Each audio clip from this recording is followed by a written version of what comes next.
বৃক্ষ দেখছেন আপনি? কত সবুজে ভরা, কত সুন্দর। এটার শীতল ছায়াতে সুখ পাওয়া যায়।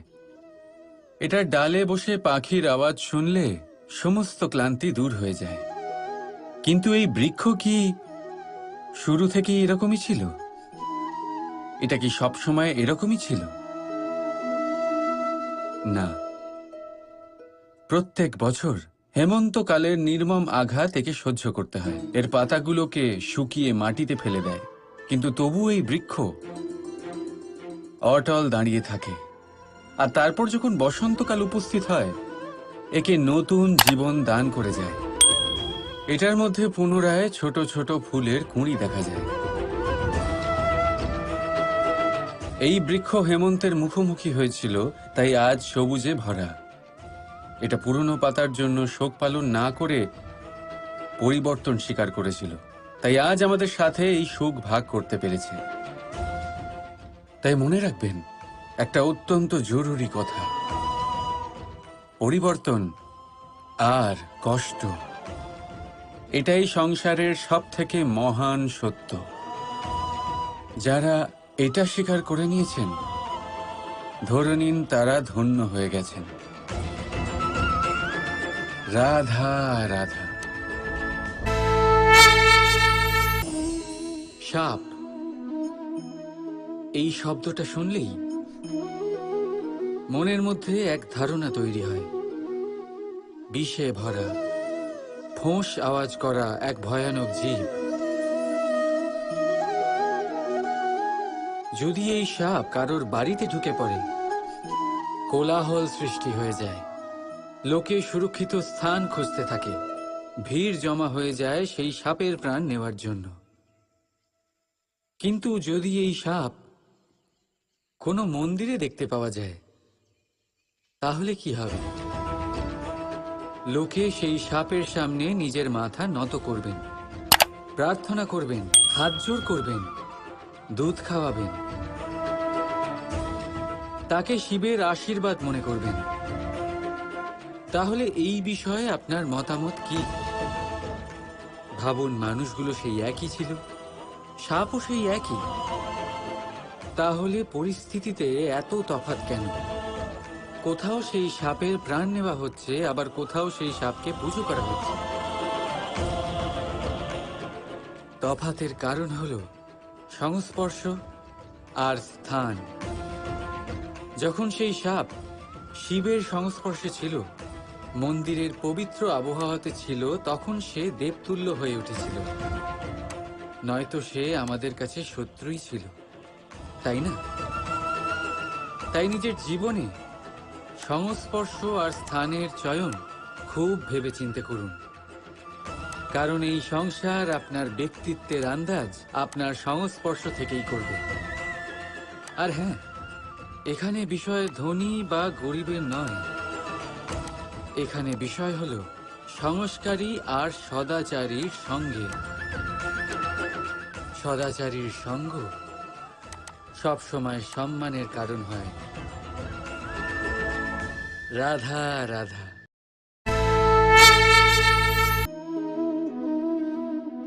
আমাদের আশেপাশে এরকম অনেক মানুষ থাকেন যারা খুব ভালোভাবে কথা বলতে পারেন, যারা নিজের মিষ্টি কথায় সবাইকে আকর্ষিত করেন, আর সেই জন্যই তিনি আকর্ষণের কেন্দ্র হয়ে যান। আর আমাদের আশেপাশে এমনও কিছু মানুষ থাকেন যাদের কথা আমাদের আঘাত করে, যাদের নজর আমরা চিরকাল এড়িয়ে চলতে পছন্দ করি, তাই না? শব্দ, এই শব্দ অত্যন্ত শক্তিশালী হয়। যদি এই শব্দ নবজীবন দান করতে পারে, তবে এই শব্দ প্রাণও হরণ করে নিতে পারে। যেমন একটা শব্দ মন্ত্র হয়ে জীবনে আশা আনে, তেমনি অন্য কোনো কুশব্দ আমাদের দুঃখ দেয়, আমাদের মনে ক্রোধ জাগ্রত করে।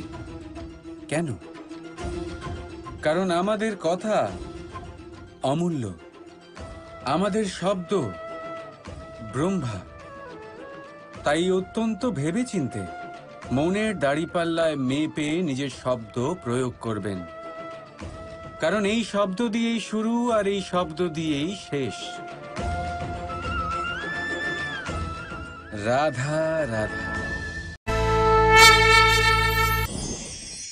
থেকে যায় শুধুমাত্র স্মৃতি, শুধুমাত্র স্মৃতি। এই সময় এটা কখনো থামে না। স্মৃতি মিষ্টি হবে না তিক্ত, এটা কার উপরে নির্ভরশীল? আপনার কর্মফলের সিদ্ধান্তের উপর। যদি আপনি এই জীবনটাকে বুঝতে চান, নিজের ভুলের থেকে কিছু শিখতে চান, তাহলে পিছনে তাকান। আপনার বিগত জীবনের থেকে বড় শিক্ষক এই সংসারে আপনি আর কাউকে পাবেন না। যদি জীবনে বাঁচতে চান তবে সামনে তাকান। সমস্ত সম্ভাবনা, সমস্ত সুযোগ ওখানেই আছে।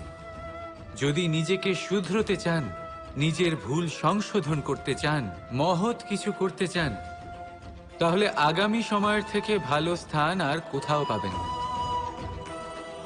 তাই মনে রাখবেন, আপনি যতই চেষ্টা করুন যাতে আপনার দ্বারা কোনো ভুল না হয়, আপনার কোনো না কোনো ভুল অবশ্যই হবে।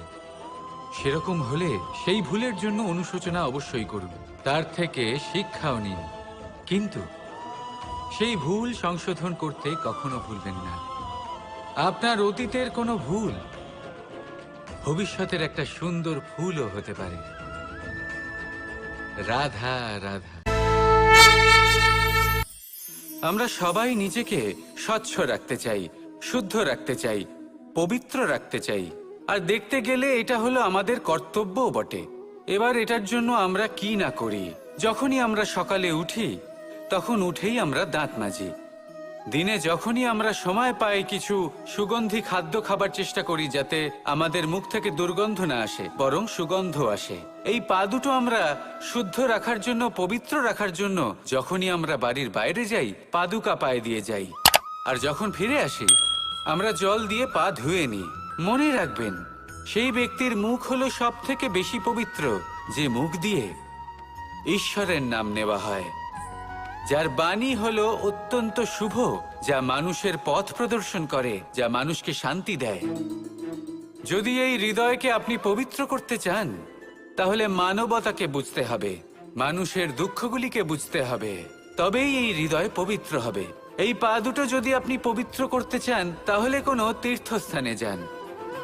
ওখানে হয়তো আপনি জানেনও না যে কতজন সৎপুরুষ, কতজন মহাপুরুষ এসেছেন।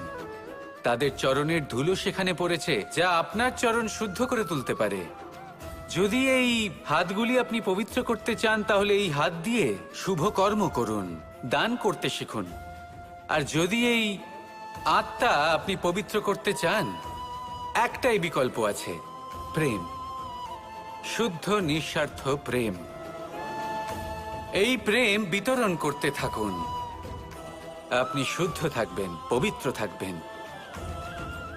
আসুন আমার সাথে ভালোবেসে বলুন, রাধা রাধা।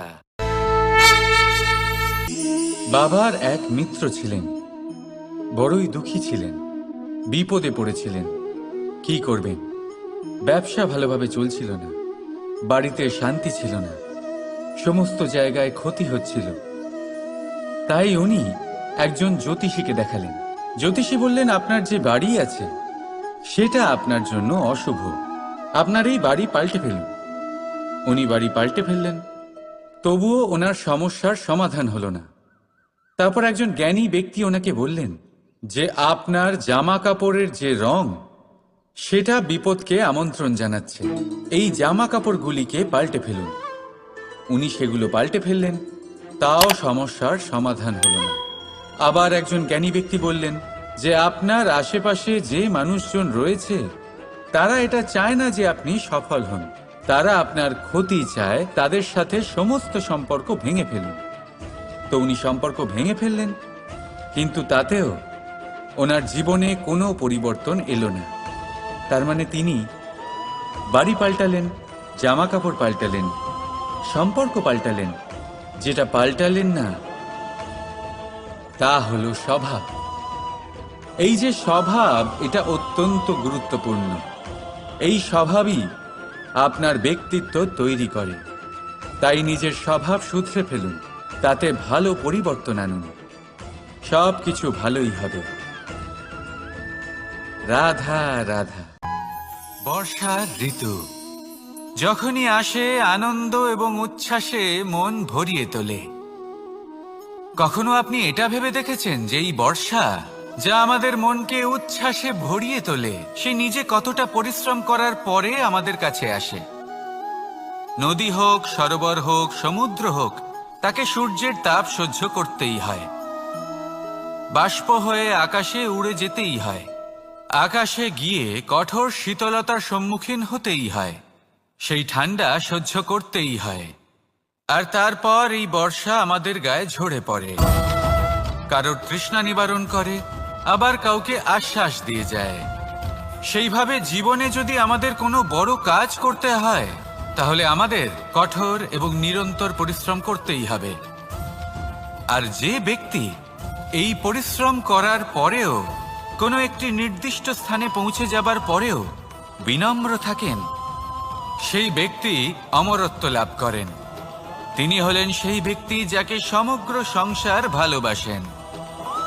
তাহলে সবসময় মনের মধ্যে বিনম্র ভাব বজায় রাখুন আর আমার সাথে ভালোবেসে বলুন, রাধা রাধা। কোনো এক বস্ত্রে যদি ছোট্ট একটা ছিদ্র উৎপন্ন হয়, আর যদি আমরা তার দিকে নজর না দিই, তাহলে সময়ের সাথে সমগ্র বস্ত্র ছিঁড়ে যায় আর কোনো কাজে আসে না। যদি কোনো একটা নৌকাতে ছোট্ট একটা ছিদ্র উৎপন্ন হয়, তাহলে সময়ের সাথে পুরো নৌকাই জলে ডুবে যায়। লক্ষ্যের দিকে অগ্রসর হওয়ার সময় একটা ছোট্ট ভুল আপনি যদি করে ফেলেন, তাহলে আপনাকে তা লক্ষ্যের থেকে দূরে করে দিতে পারে। এমনটা এই সম্পর্কের সাথেও হয়ে থাকে। কোনো একটা ছোট্ট কথা, একটা ছোট্ট মনোমালিন্য যদি সম্পর্কে আসে এবং সেটা না মেটানো হয়, তাহলে সেই সমগ্র সম্পর্কটা অনেক বড় বড় সম্পর্ক ভেঙে যেতে পারে। যদি আপনার সম্পর্কে ছোট্ট একটা ছিদ্র উৎপন্ন হয়, তাহলে প্রেমের সূচ আর স্নেহের সুতো দ্বারা সেলাই করে ফেলুন, যাতে আপনার এই সম্পর্ক অটুট থাকে এবং প্রেম দ্বারা পরিপূর্ণ থাকে। আসুন আমার সাথে ভালোবেসে বলুন, রাধা রাধা। জীবনে সাফল্য এবং অসফলতা আপনার বল, আপনার শক্তির উপরে নির্ভরশীল নয়, আপনার মানসিকতার উপর নির্ভরশীল। যদি কোনো ব্যক্তি দৃঢ় নিশ্চয় করে নেয়, তাহলে সে কখনো হারে না। যদি কেউ হার মেনে নেয়, তাহলে সে কখনোই জিততে পারে না।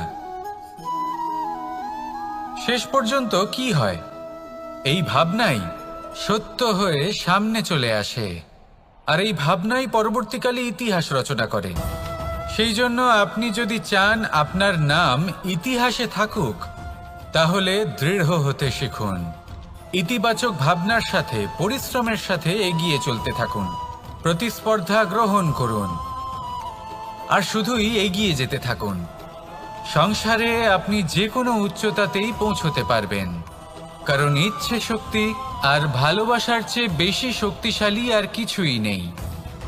তাহলে আসুন আর আমার সাথে ভালোবেসে বলুন, রাধা রাধা। আজ আমি আপনাকে একটা ছোট্ট কাহিনী শোনাবো। একবার আমি, রাধা আর দাদা, আমরা তিনজনে মিলে লুকিয়ে একটা উপবনে গেলাম আম পেড়ে খেতে। অনেক পরিশ্রম করে আমরা ওখানে পৌঁছলাম আর আমরা আশ্চর্যচকিত হয়ে গেলাম এটা দেখে যে এবার তো আম পাকেইনি। এবার দাদা কি করলেন, একটা আম পাড়লেন আর সেটা চাখলেন, আর উনি নিরাশ হয়ে পড়লেন। উনি বললেন যে এটা তো খুবই টক। তারপর রাধা একটা আম পাড়লো আর সেটা চেখে দেখলো, আর রাধা উৎসাহিত হয়ে পড়ল। আমি রাধাকে জিজ্ঞেস করলাম, কি হয়েছে, তুমি এত উৎসাহিত কেন? তখন রাধা বলল যে এবার এত বেশি টক আম হয়েছে যে এগুলো দিয়ে আমরা আচার বানাবো। তাহলে দাদা ওখান থেকে বেরিয়ে গেলেন নিরাশ হয়ে এবং খালি হাতে। রাধাও ওখান থেকে বেরিয়ে গেল কিন্তু উৎসাহিত হয়ে, আর অনেকগুলো কাঁচা আম সাথে নিয়ে। এর থেকে আমরা কি শিক্ষা পেতে পারি? যে প্রত্যেকটা স্থানে এমন কিছু রয়েছে যেখান থেকে আমরা কিছু একটা শিক্ষা লাভ করতে পারি, যা আমাদেরকে বিকাশের পথে নিয়ে যেতে পারে। এই শিক্ষা প্রত্যেক স্থানে আছে। সবকিছু আমাদের দৃষ্টিভঙ্গির উপর নির্ভর করছে। যখনই আমাদের জীবনে আমাদের সম্পর্কে কোনো সমস্যা, কোনো বিপদ আসে, তখন বেশিরভাগ মানুষ সেই বিষয় নিয়ে দুঃখী হয়ে পড়েন। আর কিছু মানুষ এমনও থাকেন যারা শেষ পর্যন্ত তার সমাধান করেন, বিপদকে পরাজিত করেন, সম্পর্কগুলিকে আবার জুড়ে দেন। যদি আপনি সুখের খোঁজ করেন তাহলে আপনি সুখ অবশ্যই পাবেন, প্রসন্নতা অবশ্যই পাবেন। যদি আপনি দুঃখ খোঁজেন তাহলে দুঃখ অবশ্যই পাবেন। এবার আপনি কি খুঁজতে চান সেই চয়ন আপনারই। আসুন আর আমার সাথে ভালোবেসে বলুন, রাধা রাধা। যখন সূর্যের অত্যাধিক তাপের কারণে এই ধরিত্রী শুষ্ক হয়ে যায়, তখন প্রতিবিম্ব আমরা এইভাবে দেখতে পাই। আমরা কোথাও দূরে তাকালে আমাদের মনে হয় সেখানে জল রয়েছে। আমরা যখনই কাছে গিয়ে দেখি তখন দেখি যে সেখানে জলই নেই। তারপর যেই আমরা পেছনে ফিরে তাকাই আমরা দেখি যেখান থেকে আমরা এসেছি সেখানে জল পড়ে রয়েছে। এবার এই যে মরুতৃষ্ণা, তা কিন্তু শুধুই ভূমিতে নয়, আমাদের ভাবনা চিন্তার সাথেও এটাই হয়ে থাকে, অনেক সময় হয়ে থাকে। যে ব্যক্তি জল লাভ করার আশায় বসে থাকে সে কখনোই জল লাভ করতে পারে না। কিন্তু যে ব্যক্তি জল লাভ করার আশায় নিরন্তর পরিশ্রম করতে থাকে, ঘাম ঝরায়, সেই ব্যক্তি কোনো মরুভূমিতেও জল লাভ অবশ্যই করে। জীবনে যদি আমরা বড় কিছু লাভ করতে চাই তাহলে নিরন্তর পরিশ্রম করতেই হবে। পরিশ্রমের এই মনোভাব অত্যন্ত গুরুত্বপূর্ণ। এই মনোভাব আর দৃষ্টিভঙ্গি এ হলো অন্তরের গুণ। রূপ এবং প্রসাধন এগুলি হলো বাহ্যিক আবরণ। যে ব্যক্তি রূপের কারণে আপনাকে ভালোবাসে তা প্রকৃত ভালোবাসা নয়, কিন্তু যে ব্যক্তি আপনার আবেগ এবং মানসিকতার জন্য আপনাকে ভালোবাসে তাই হলো প্রকৃত ভালোবাসা। তাহলে এই কথাটা মনে রাখুন আর আমার সাথে ভালোবেসে বলুন, রাধা রাধা। সিংহকে বনের রাজা বলা হয়। অত্যন্ত শক্তিশালী হয় সে, তার পরিবারও খুব বড় হয়। কিন্তু যদি এমন হয় যে সিংহের পরিবারে নিজেদের মধ্যেই কলহ সৃষ্টি হয়, যদি তারা নিজেরাই লড়তে থাকে, তাহলে কি হবে? সিংহকে মেরে তার পরিবারকে মেরে ফেলে শেয়াল বনের রাজা হয়ে উঠবে। এবার এই কথা শুধুই সিংহের উপর প্রযোজ্য নয়, বরং প্রত্যেকটি ব্যক্তি, প্রত্যেক পরিবার, প্রত্যেক সম্প্রদায়, প্রত্যেক রাজ্যের ওপর প্রযোজ্য হতে পারে। পরিবারে যদি মতভেদ বেড়ে যায় তাহলে সেই পরিবার ভেঙে যেতে পারে। ইতিহাস এই বিষয়ের সাক্ষী। যদি সমাজের মানুষ নিজেদের মধ্যেই লড়তে থাকেন তাহলে কেউ রাজা হতে পারেন না, বরং অন্য কেউ সেই কলহের সুযোগ নিয়ে নিজে রাজা হয়ে বসেন। একতার গুরুত্ব বুঝতে শিখুন। ঘুরে ফিরে বিষয়টা এসে দাঁড়াচ্ছে সেই ভালোবাসায়, কারণ ভালোবাসাই হলো সেই যা সকলকে একসাথে বেঁধে তাদের আনন্দে রাখতে পারে। প্রেমের থেকে বেশি শক্তিশালী আর কিছুই নেই। তাই এই প্রেমকে নিজের মনে জাগ্রত করুন, নিজের পরিবারে বর্ষণ করুন, সমাজে বর্ষণ করুন, রাজ্যে বর্ষণ করুন, আর এই ভালোবাসার সাথেই বলুন, রাধা রাধা। বর্ষা কখনো অনুভব করে দেখেছেন এই বর্ষা? আকাশ থেকে বর্ষার ফোঁটা ঝরে পড়ে, মিষ্টি ফোঁটা, শীতল ফোঁটা, মনকে পবিত্র করে তোলে, ধরিত্রীর তৃষ্ণা নিবারণ করে, আশপাশটা সবুজে ভরিয়ে তোলে।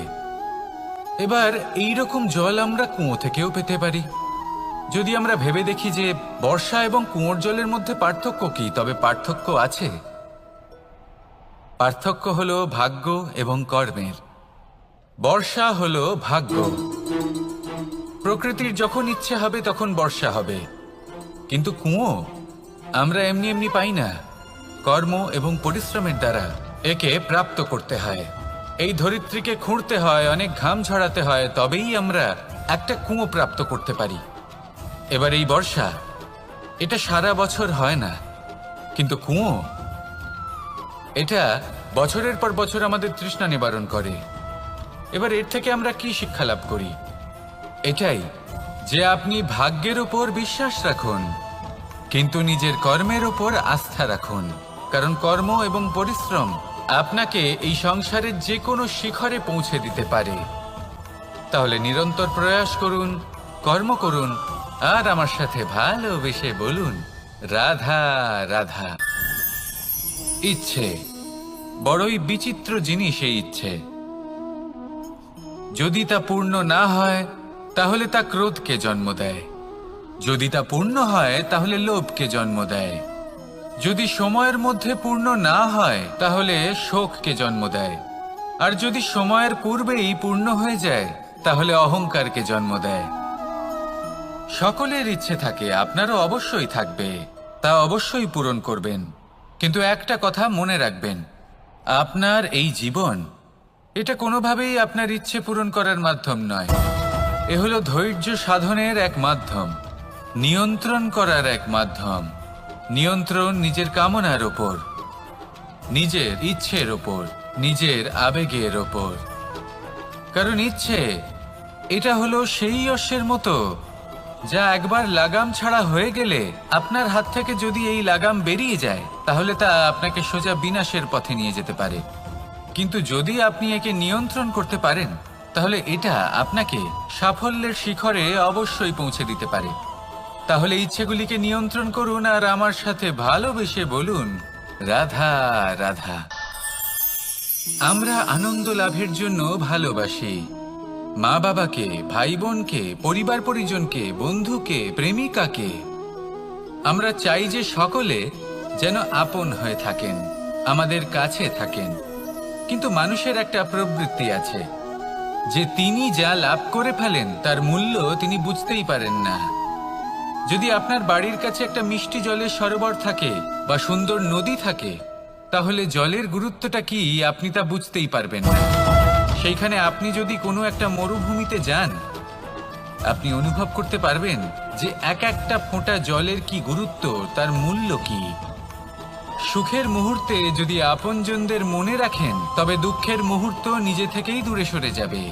ভালোবাসা এবং তার সাথে স্মরণ করা, এটাই তো হলো জীবনের এবং ভালোবাসার আসল মূল্য।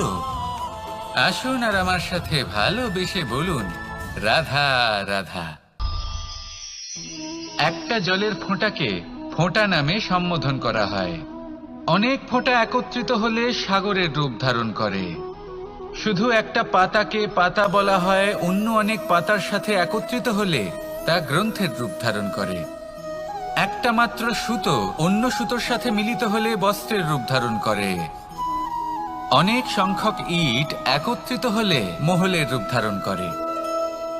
সৈন্যরা একত্রিত হলে সৈন্যদল তৈরি হতে পারে। এটা হলো শক্তি সংগঠনের, এটাই হলো শক্তি একতার। তা সে বনস্পতি হোক বা কোনো ব্যক্তিই হোক, কোনো মনোভাবই হোক, যদি একা থাকে তাহলে দুর্বল হয়ে পড়বে। যদি সংগঠিত থাকে তাহলে শক্তিও বাড়বে আর আপনাকে সামনে এগিয়েও নিয়ে যাবে। তাই এই একতায় বিশ্বাস রাখুন আর আমার সাথে ভালোবেসে বলুন, রাধা রাধা। জীবন কিসের উপর নির্ভরশীল? ধনের ওপর, বৈভবের ওপর, নিঃশ্বাসের ওপর? না, এই জীবন নির্ভরশীল বিশ্বাসের ওপর। বিশ্বাস নিজের ওপর, বিশ্বাস আমাদের আপনজনের ওপর। কিন্তু যখন এই বিশ্বাস ভেঙে যায় তখন মানুষের মনও ভেঙে যায় আর তারপর সে অন্য কিছু করতেই পারে না। তখন কি করা যেতে পারে? তিনটে কাজ আছে যা আপনি করতে পারেন। প্রথম, ভালোবাসা। যাকে আপনি ভালোবাসেন, যারা আপনাকে ভালোবাসে, ভুল যারই হোক না কেন, তার কাছে ক্ষমা চাইতে কখনোই সংকোচ বোধ করবেন না। দ্বিতীয় হলো বিশ্বাস। যারা আপনাকে ভালোবাসেন, আপনাকে বিশ্বাস করেন, তাদের বিশ্বাস কখনো ভাঙবেন না। তৃতীয় হলো আশা। যারা আপনাকে ভালোবাসেন, আপনাকে বিশ্বাস করেন, তাদের আশা আপনার সাথে জড়িত। তাদের থেকে কখনো কিচ্ছু লুকোবেন না। এই তিনটে কাজ করুন আর এই জীবন সুপ্রসন্ন হয়ে বলবে, রাধা রাধা। আমি মনুষ্যরূপে জন্ম নিয়েছি এবং সমস্ত কর্ম এই রূপেই করেছি। কিন্তু আশ্চর্যের বিষয় হলো যে আজও মানুষ আসেন এবং হাত জোড় করে প্রার্থনা করেন যেন আমি ওনাদের সহায়তা করি। আপনাদের একটা কথা বলতে চাই, আমি সকলকে সাহায্য করতে পারবো না, কিন্তু আমি শিক্ষা অবশ্যই দিতে পারবো, জ্ঞান প্রদান করতে পারবো, এমন কিছু জ্ঞান যার ভিত্তিতে মানুষ যা চাইবেন তাই লাভ করতে পারবেন যদি সঠিক কর্ম করতে থাকেন। যখন কংসের অসুররা গোকুলে ধ্বংসলীলা চালাচ্ছিলেন তখন আমি কারোর থেকে সাহায্য চাইনি। আমি দাঁড়িয়েছিলাম এবং আমি তার বিরোধিতা করেছিলাম। সবাই বলেন যে আমি ছোট্ট একটা আঙুলে গোবর্ধন পর্বত তুলেছিলাম, কিন্তু আমি কি ওখানে একা ছিলাম? কখনোই নয়। আমার সাথে অসংখ্য গোকুলবাসী, অসংখ্য বর্ষণাবাসী ছিলেন, নিজের হাতে একটা লাঠি নিয়ে। ওনাদের মনোবল, ওনাদের আশীর্বাদ আমার সাথে ছিল। মহাভারতে আমি শুধুই শিক্ষক ছিলাম, আমি শুধুই শিক্ষা দিয়েছি।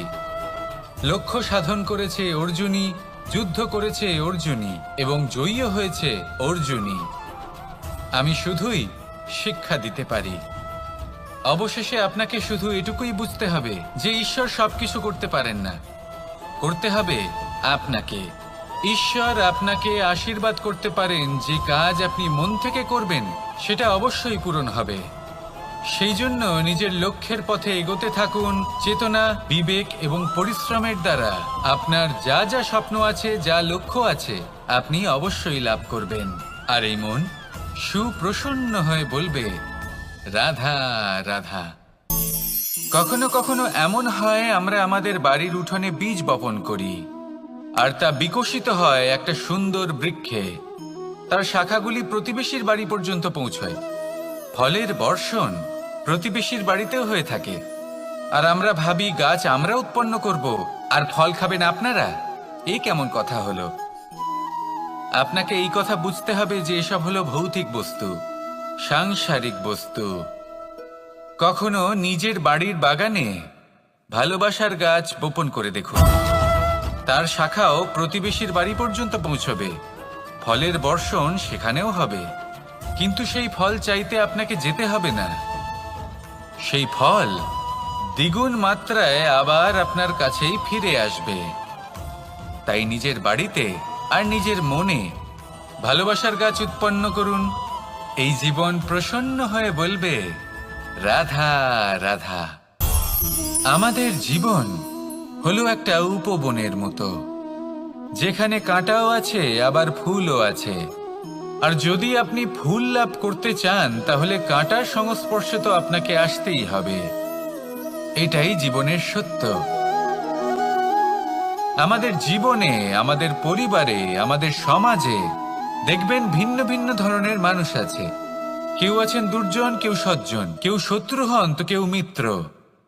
যদি আপনি দুর্জনদের কাছে যান তাহলে শুধুই কষ্ট পাবেন, যদি আপনি শত্রুর কাছে যান তাহলে ঝামেলায় জড়িয়ে পড়বেন। তার চেয়ে ভালো আপনি সজ্জনদের কাছে যান, আনন্দ এবং জ্ঞান লাভ করবেন। নিজের মিত্রদের কাছে যান, আপনি সাহস লাভ করবেন। আরো একটা কথা বলি, এই জীবন এত বড়ও নয় যে আপনি প্রত্যেক সমস্যায় প্রত্যেক মানুষের সাথে ঝামেলায় জড়াবেন। শুধু যার সাথে আপনার মনের মিল হবে তাকে প্রণাম করুন, আর যার সাথে মনের মিল হবে না তাকে দূর থেকে প্রণাম করুন। কিন্তু মনের মধ্যে থেকে প্রেমের বোধ কোথাও যেতে দেবেন না, কারণ এই ভালোবাসাই শেষ মুহূর্তে আপনার উচিত পথ প্রদর্শন করবে। তাই এই ভালোবাসাকে মনে জাগ্রত রাখুন, আর এই ভালোবাসার সাথেই বলুন, রাধা রাধা। কখনো আপনি কোনো গোয়াল দেখেছেন? অধিক মাত্রায় গোবর পড়ে থাকে আর ওখানে এক ধরনের পোকা দেখতে পাওয়া যায়, যাকে গুবরে পোকা বলা হয়। এরা কি করে? সারা দিন সেই গোবরেই বাস করে। সেই গোবরকে গোল আকৃতি প্রদান করে নিজের বাসার দিকে নিয়ে যাওয়ার চেষ্টা করে। অনেক পরিশ্রম করার পরে সেই গোবরের টুকরোগুলো নিজের বাসার দিকে নিয়ে যায় আর বুঝতে পারে ওর বাসা তো খুবই ছোট, আর এই গোবরের টুকরো তো অত্যন্ত বড়, এ তো বাসাতে প্রবেশ করতেই পারবে না। তাও চেষ্টা করতে থাকে, শেষ পর্যন্ত অসফল হয় আর সেই পোকা একাই বাসাতে ঢুকে যায়। এরকম মানুষের সাথেও হয়ে থাকে সমস্ত জীবন। মানুষ ধন, স্বর্ণ, সুখ স্বাচ্ছন্দ্য এই সব কিছু অর্জন করতে ব্যস্ত থাকে, আর যখন সময় আসে এই সংসারকে ত্যাগ করে চলে যাওয়ার, তখন সে বুঝতে পারে যে এই সবকিছু তো আমি নিজের সাথে নিয়ে যেতেই পারবো না। মনে দুঃখ নিয়ে সংসার থেকে বিদায় নেয় সে। তার বদলে যদি মানুষ কোনো নির্ধন ব্যক্তিকে সাহায্য করে দেয়, কোনো দুঃখী ব্যক্তিকে হাসাতে চেষ্টা করে, তাহলে মনে সন্তোষ নিয়ে সংসার ত্যাগ করতে পারে। এই জীবনে ধন, স্বর্ণ, সুখ স্বাচ্ছন্দ্য অতি আবশ্যক, কিন্তু এগুলোই বাস্তব সম্পত্তি নয়। তাহলে কি এই বাস্তব সম্পত্তি, সেটা বুঝতে শিখুন আর আমার সাথে ভালোবেসে বলুন, রাধা রাধা। আপনার থেকে বড়, আপনার থেকে মহান হলেন সেই গুরু। এটা কি আবশ্যক যে সেই গুরু কোনো ব্যক্তিই হবেন? কখনোই নয়। গুরু হলেন একটা তত্ত্ব, গুরু হলেন একটা শক্তি। গুরু একজন ব্যক্তি হলে শুধুই একজনই হতেন, কিন্তু তা নয়। গুরু হলেন একটা অনুভূতি, গুরু হলেন শ্রদ্ধা। গুরু তিনি যিনি আপনার ব্যক্তিত্বের পরিচালক হন। গুরু তিনি যিনি আপনার ব্যক্তিত্বের নির্মাতা হন। আপনি কখন, কোথায়, কোন স্থানে, কি রূপে গুরু লাভ করবেন আর কি শিক্ষা লাভ করবেন তা নির্ভর করছে আপনার মানসিকতার উপর, যে আপনি সকলকে কিভাবে আপন করে নিতে পারেন। যদি আপনি গুরুকে আপন করতে চান, জ্ঞানকে আপন করতে চান, তাহলে আপনার মধ্যে শ্রদ্ধা জাগ্রত করতে হবে, সামর্থ্য জাগ্রত করতে হবে। আপনি গুরু এবং জ্ঞানকে আপন করে নিতে পারলে তা এমনিই আপনাকে মহান করে তুলবে।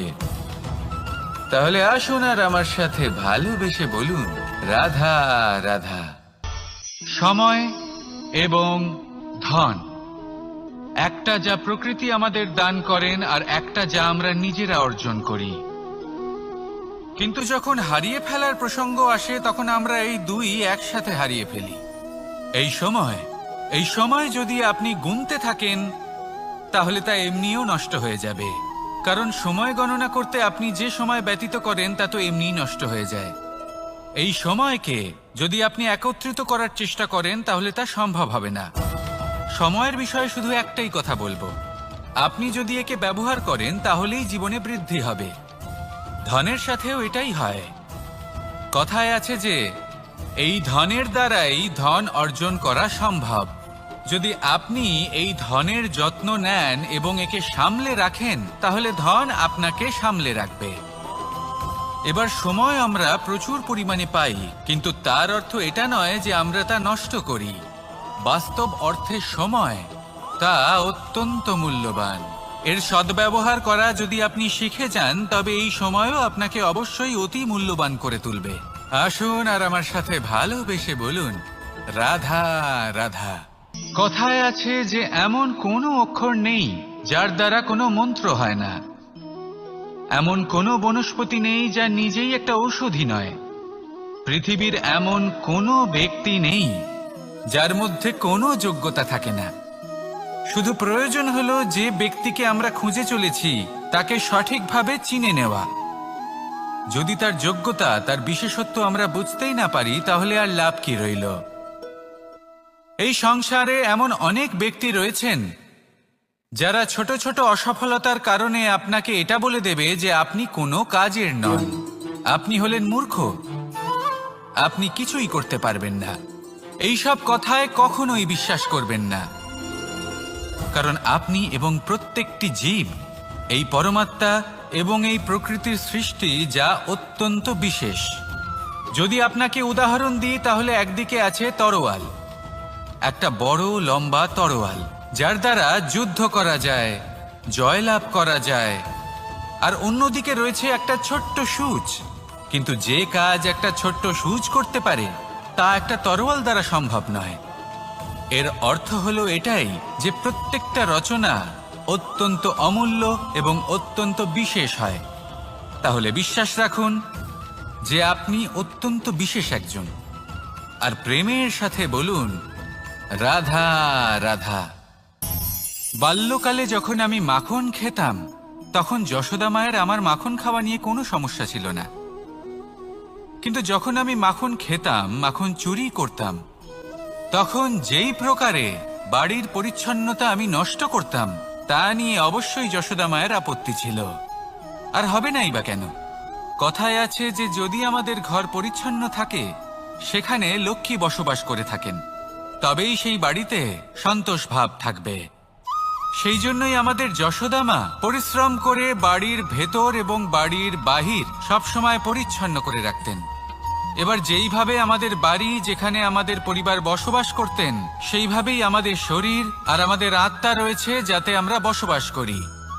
একেও স্বচ্ছ রাখা প্রয়োজনীয়। এবার স্বচ্ছ কিভাবে রাখা যায়? শুধু বাহ্যিক পরিচ্ছন্নতা আর প্রসাধন দ্বারা তা সম্ভব হবে না। জীবনে কিছু কটু অভিজ্ঞতা আমাদের সকলের থাকে।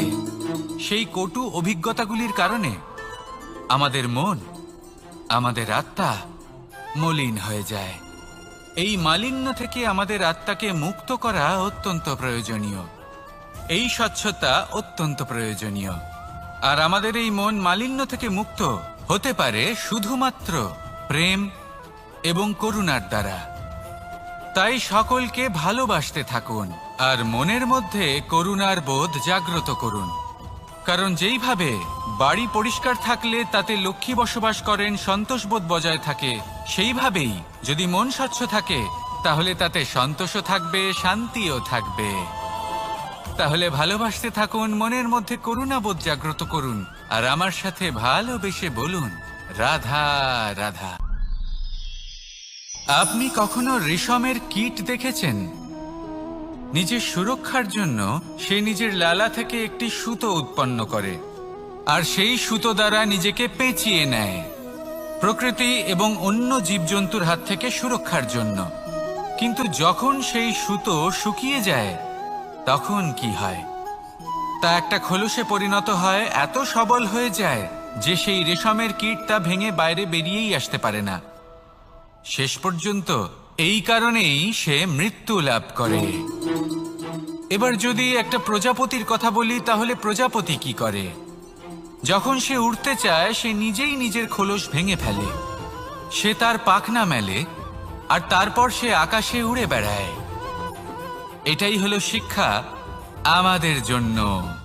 যদি আমরা আকাশে উড়ে বেড়াতে চাই তাহলে আমাদেরকেও অন্তর থেকে সেই খোলস ভাঙতে হবে, অর্থাৎ নিজেদেরকে বন্ধন থেকে মুক্ত করে দিতে হবে। সুরক্ষার জন্য কোনো বাঁধনে জড়িয়ে পড়া এ হলো সবথেকে বেশি অসুরক্ষিত কার্য। জীবনে সুরক্ষার ভয় থাকাটা উচিত, কিন্তু তা যদি অত্যাধিক হয়ে যায় তাহলে তা আপনাকে এতটাই দুর্বল করে দেবে যে আপনি নিজেরই সুরক্ষার চক্র ভেঙে বেরোতেই পারবেন না।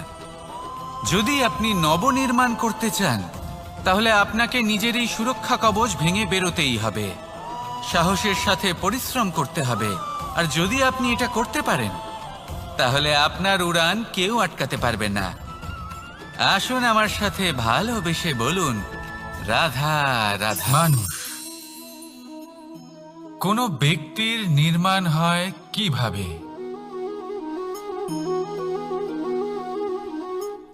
কেউ বলবেন পঞ্চতত্ত্বের দ্বারা, কেউ বলবেন আত্মা, দেহ ও চেতনার দ্বারা, কেউ বলবেন ঈশ্বরের কৃপার দ্বারা, তো কেউ বলবেন এই প্রকৃতির পরীক্ষার দ্বারা। না, মানুষের নির্মাণ হয়ে থাকে বিশ্বাস দ্বারা। ব্যক্তি তখনই গড়ে ওঠেন যখন ব্যক্তিত্ব থাকে, ঠিক কিনা? আর ব্যক্তিত্ব তখনই হবে আর সেরকমই হবে যেরকম বিশ্বাস আপনি নিজের উপরে রাখবেন। যদি আপনি মনে করেন আপনি বিষের ন্যায় হবেন তাহলে আপনি বিষাক্তই হবেন। যদি আপনি এটা মনে করেন যে আপনি অমৃতের ন্যায় হবেন তাহলে আপনি অমরই হয়ে যাবেন। যদি আপনি নিজের উপরে বিশ্বাস রাখেন যে আপনি সংসারের সব থেকে উঁচু পর্বতের শিখরে পৌঁছতে পারবেন তাহলে আপনি অবশ্যই পৌঁছবেন। যদি আপনার এরকম মনে হয় যে আপনি এরকম কখনো করতে পারবেন না তাহলে এরকম কখনোই হবে না। ভেবে দেখবেন, বিশ্বাসের মধ্যেই বিশ্ব বাস করে থাকে। তো আপনার অস্তিত্ব কেন করবে না? যেমন বিশ্বাস আপনি নিজের উপরে রাখবেন, তেমনই আপনি হয়ে উঠবেন। সেই জন্য নিজের উপরে বিশ্বাস রাখুন। আর হ্যাঁ, ভালোবেসে বলুন রাধা রাধা। শত্রুতা, একজন মানুষ অন্য মানুষের সাথে শত্রুতা করে বসেন।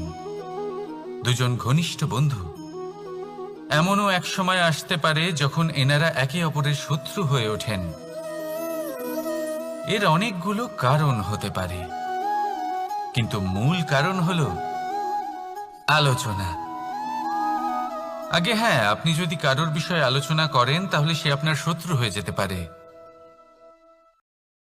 এবার মনে একটা প্রশ্ন আসতে পারে যে এটা কিভাবে সম্ভব হতে পারে? আলোচনা, এটা তো অত্যন্ত জরুরি। যদি আমি নিজের বন্ধুর খারাপ কাজের বিষয়ে আলোচনাই না করি তাহলে সে শুধরবে কি করে? এ কথা সত্যি যে আলোচনা আবশ্যক, কিন্তু তার থেকেও বেশি গুরুত্বপূর্ণ এবং আবশ্যক হলো আপনার এই সিদ্ধান্ত। সিদ্ধান্ত এটাই যে আপনার এই আলোচনা কোন স্থানে করবেন। যদি এটা সবার সামনে করবেন ভাবেন, তাহলে তা অপমানও হয়ে যেতে পারে। যদি এটা আলাদাভাবে করেন তাহলে তা পরামর্শ হয়ে যায়। অপমান কেউ স্বীকার করতে পারেন না, কিন্তু পরামর্শ সকলের ভালো লাগে। তাহলে যদি আপন কারোর জন্য ভালো কিছু চান, কাউকে শুধরে দিতে চান, আর আপনার মনে হয় আলোচনা আবশ্যক, তাহলে সর্বপ্রথম সময়, পরিস্থিতি আর স্থানের কথা মনে রাখবেন। নয়তো এই আলোচনা আপনাকে খুব ভোগাতে পারে। তাহলে আসুন আমার সাথে ভালোবেসে বলুন রাধা রাধা।